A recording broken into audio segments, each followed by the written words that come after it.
नमस्कार प्रिय दर्शकों, तो हाजिर हुए हैं दिन भर की प्रमुख खबरों के साथ। तो इससे पहले खबरों को विस्तृत रूप से जानने निवेदन रहेगा, कृपया चैनल को जरूर सब्सक्राइब करें। तो पेश हैं आज दिन भर की प्रमुख खबरें। भर्तियों में सिंगल विंडो और ओटीआर सिस्टम की कवायद तेज, 17 और 18 को बैठक। हिमाचल प्रदेश राज्य चयन आयोग ने सिंगल विंडो और one time registration OTR system के लिए कवायद तेज कर दी है। आयोग नई भर्तियां शुरू करने से पूर्व इस व्यवस्था को लागू करने के लिए प्रयासरत है। इस सिलसिले में आयोग और Himachal Pradesh state electronics development corporation की बैठक 17 और 18 फरवरी को होगी। इसमें प्रोजेक्ट के तहत अब तक हुए कार्यों को कॉरपोरेशन की ओर से दर्शाया जाएगा, ताकि प्रोजेक्ट पूरा होने के बाद कोई किंतु परंतु न रहे। दरअसल हिमाचल प्रदेश राज्य चयन आयोग की ओर से कंप्यूटर बेस्ड टेस्ट प्रक्रिया को शुरू करने से पूर्व इसकी तैयारियां की जा रही हैं। अटल टनल सहित ऊंची चोटियों पर ताज़ा बर्फबारी, जानिए एक सप्ताह तक कैसा रहेगा मौसम। अटल टनल रोहतांग सहित ऊंची चोटियों पर मंगलवार रात से लेकर आज सुबह तक ताज़ा बर्फबारी हुई है। इसके कारण अटल टनल होकर छोटे वाहनों की आवाजाही बंद हो गई। सुरक्षा की दृष्टि से पुलिस ने सिर्फ 4x4 वाहनों को अनुमति दी है। सड़क पर ब्लैक आइस जमने से वाहनों के स्किड होने का खतरा बना हुआ है। ऊंचाई वाले क्षेत्रों में बर्फबारी से तापमान में भी गिरावट दर्ज की गई है। आज राजधानी शिमला सहित अन्य भागों में धूप खिली रही। मौसम विज्ञान केंद्र शिमला के अनुसार प्रदेश के सभी भागों में 15 फरवरी तक मौसम साफ रहने का पूर्वानुमान है। वहीं 16 से 18 फरवरी तक लाहौल स्पीति, किन्नौर जिले के अलावा चंबा, कांगड़ा, कुल्लू, मंडी और शिमला के ऊंचे इलाकों में अलग अलग स्थानों पर हल्की बारिश बर्फबारी होने की संभावना है। आईआईटी मंडी को मिला $85,000 का दान, शोध और अकादमिक उत्कृष्टता बढ़ेगी, जाने डिटेल में। भारतीय प्रौद्योगिकी संस्थान यानी आईआईटी मंडी में $85,000 करीब 74 लाख रुपए से शोध व अकादमिक उत्कृष्टता को बढ़ावा मिलेगा। आईआईटी मंडी को अमेरिका में रहने वाली आईआईटी रुड़की के पूर्व छात्र मोहिंदर एल नेयर से $85,000 का दान मिला है। इस राशि के प्रभाव से उपयोग को सुनिश्चित करने के लिए नयर आईआईटी मंडी और आईआईटी रुड़की फाउंडेशन के बीच एक त्रिपक्षीय समझौता पर हस्ताक्षर किए गए हैं। इसका उद्देश्य अकादमिक विकास को बढ़ावा देना और संस्थान की दीर्घकालिक दृष्टिकोण के अनुरूप प्रतिभाओं को आगे बढ़ाना है। रामपुर के डकोलड़ में 50 बीघा भूमि पर बनेगा एनडीआरएफ का बेस सेंटर, लोगों को आपदा के वक्त मिलेगी मदद। रामपुर में एनडीआरएफ बेस सेंटर खुलेगा, लोगों को आपदा के समय राहत और बचाव कार्यों में एनडीआरएफ का सहयोग तुरंत मिल सकेगा। रामपुर में करीब 50 बीघा भूमि पर इस बेस सेंटर का निर्माण होगा। डकोलड़ में भूमि एनडीआरएफ के नाम हो गई है, जहां जल्द ही बेस सेंटर की स्थापना होगी। यहां करीब 500 जवानों के प्रशिक्षण की सुविधा रहेगी, जो शिमला, कुल्लू, किन्नौर और लाहौल स्पीति जिले में आपदा के वक्त तुरंत मदद पहुंचाएंगे। कालीधार के जंगल में मिला अज्ञात व्यक्ति का क्षत विक्षत शव, शिनाख्त में जुटी पुलिस।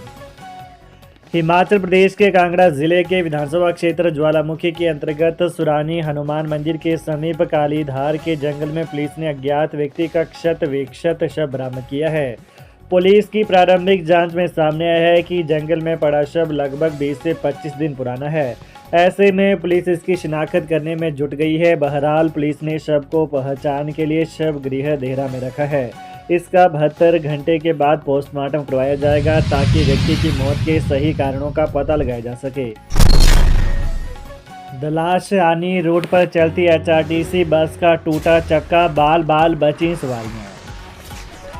हिमाचल प्रदेश के दुर्गम क्षेत्रों के ग्रामीण रूटों पर कई बार परिवहन निगम की बसें आधे रास्ते में खराब हो जाती हैं, तो कई बार बस के चक्के ही खुल जाते हैं।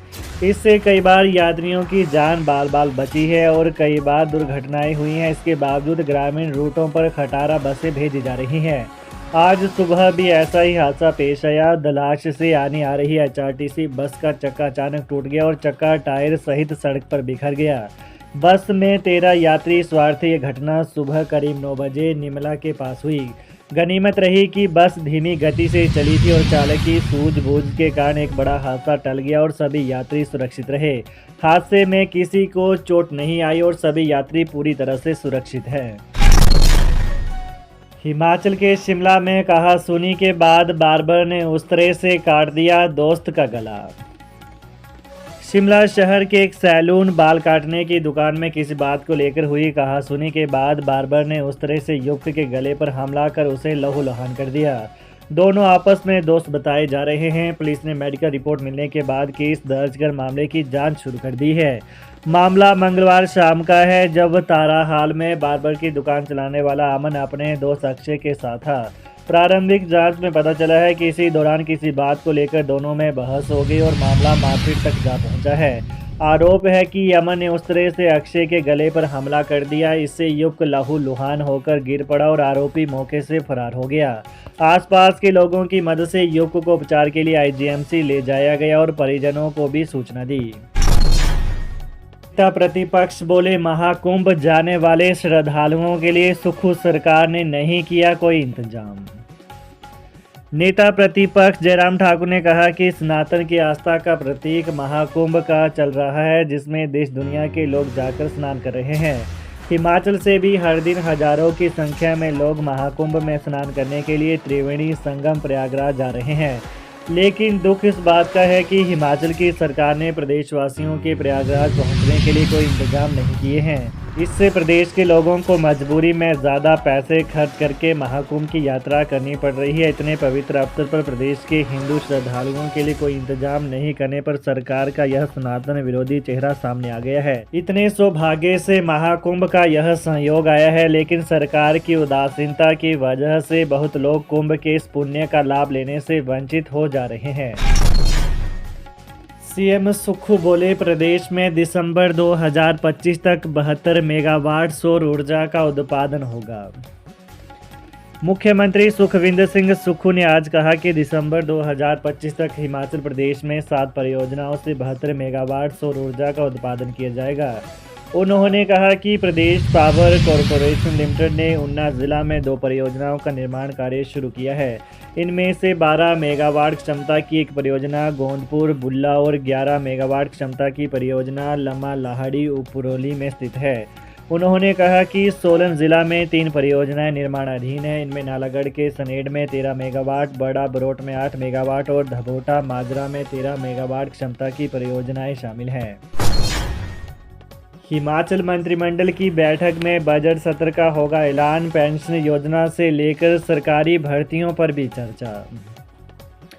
मुख्यमंत्री सुखविंदर सिंह सुक्खू की अध्यक्षता में 13 फरवरी को होने वाली मंत्रिमंडल बैठक में मार्च माह में होने वाले विधानसभा के बजट सत्र को स्वीकृति दी जाएगी। बजट सत्र का शुभारंभ मार्च के पहले या दूसरे सप्ताह में होगा। सत्र के पहले दिन राज्यपाल का अभिभाषण होगा।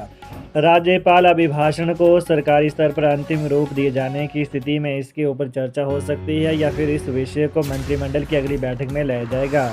नए शिक्षा निदेशालय के पुनर्गठन और ग्रामीण क्षेत्रों में 1000 वर्ग मीटर का निर्माण क्षेत्र टीसीपी में लाया जाएगा। एजी ऑफिस की तरफ से लगाए जाने वाले ऑडिट पैरा पर विभागीय जवाब सचिव स्तर से सीधे विधानसभा सचिवालय को नहीं भेजे जाएंगे, उससे पहले मंत्रिमंडल के ध्यान में लाए जाएंगे ताकि मंत्रियों को भी ऑडिट पैरा का संज्ञान हो।